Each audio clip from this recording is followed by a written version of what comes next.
Philippines. Thank you. Sierra Leone. Anybody from Sierra Leone? You raised your hand twice. It's okay. It's okay. So you're not from Liberia? No, not Liberia? Sierra Leone, okay. Anybody else from Liberia? Anybody else? Okay. Vietnam? Thank you. United Kingdom? Thank you. I didn't miss any countries, I don't think, right? Just kidding, Mexico. Eritrea, Germany,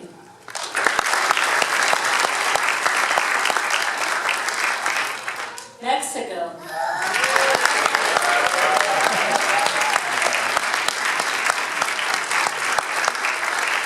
I'm sending Cinco de Mayo to all of you. India,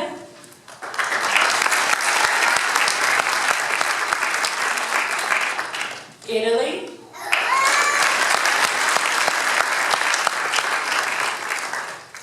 Panama,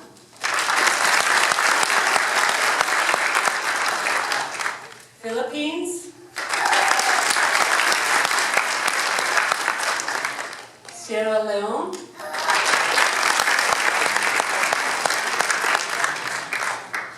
Vietnam, and the United Kingdom.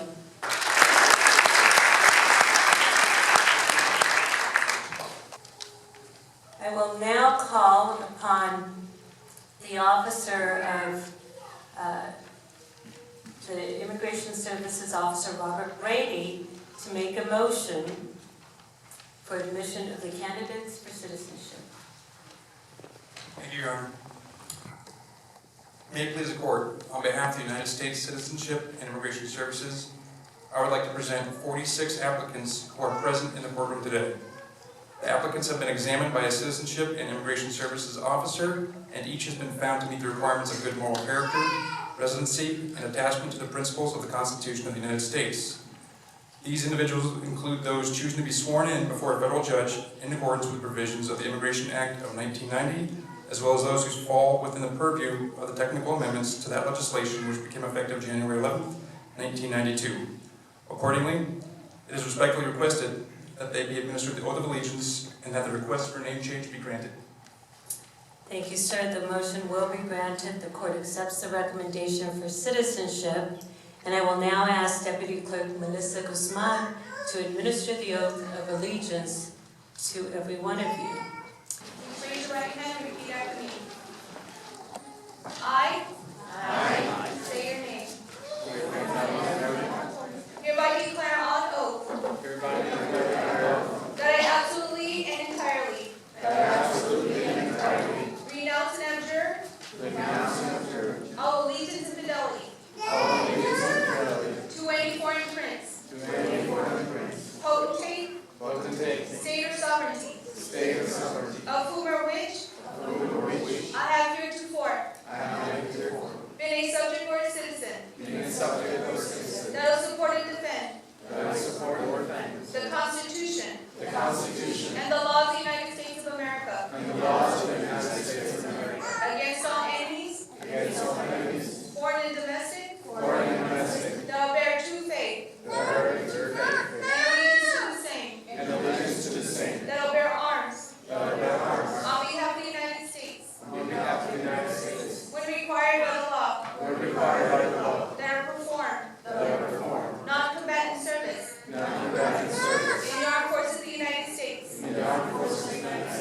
when required by the law, that are performed work of national importance under civilian direction, when required by the law, and I take this obligation freely, without any mental reservation or purpose of evasion. So help me God. Congratulations, everyone. You are now all united.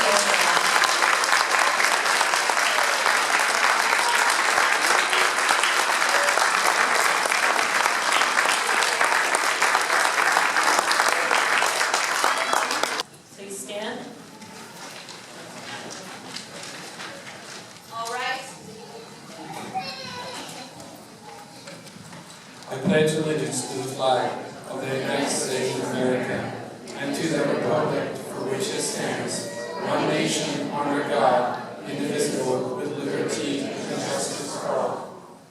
Thank you, Mr. President.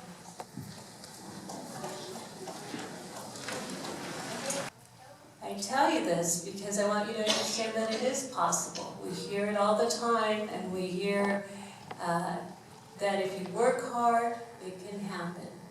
And I'm here to tell you it can. It's going to take a lot of work. It takes a lot of pride in yourself, a lot of ownership, and it takes a lot of commitment. But your patriotism and your love of this country, of your new country, will propel you to go forward. And it'll make every day a little bit easier. So I welcome you to embrace the United States. You obviously have already, otherwise you wouldn't have gone through all of this to be here today. But I tell you that if you keep going forward, if you keep working hard, and the American dream is within reach. Adopt this as your new home, embrace it, care for it, because it does require care. This is your new house. It's going to require a lot of work, just like it would if you were moving into a new place.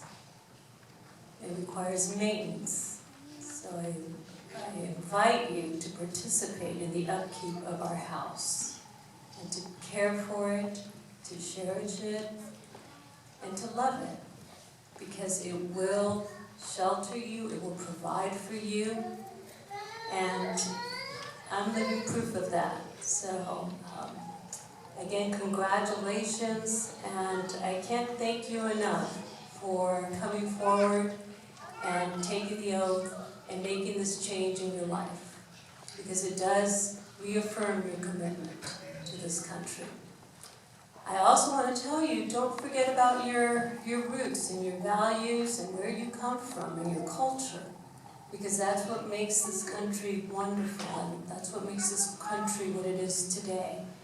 People who come here and don't leave their culture behind, don't leave their values behind. They come here and they add to what this country already has.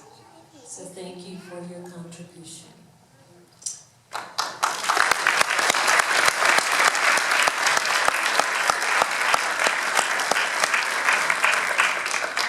Any speakers? Anyone else that would like to share?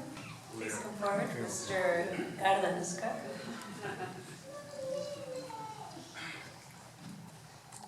So, well, my name is Julio.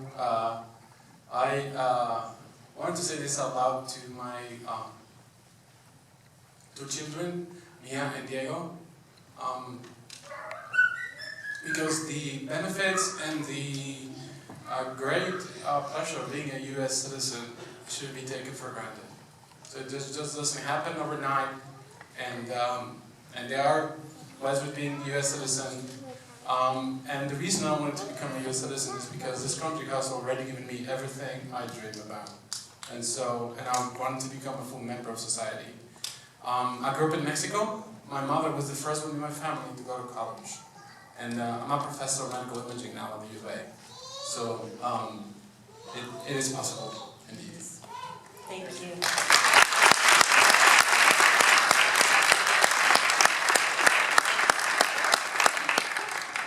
Very inspirational.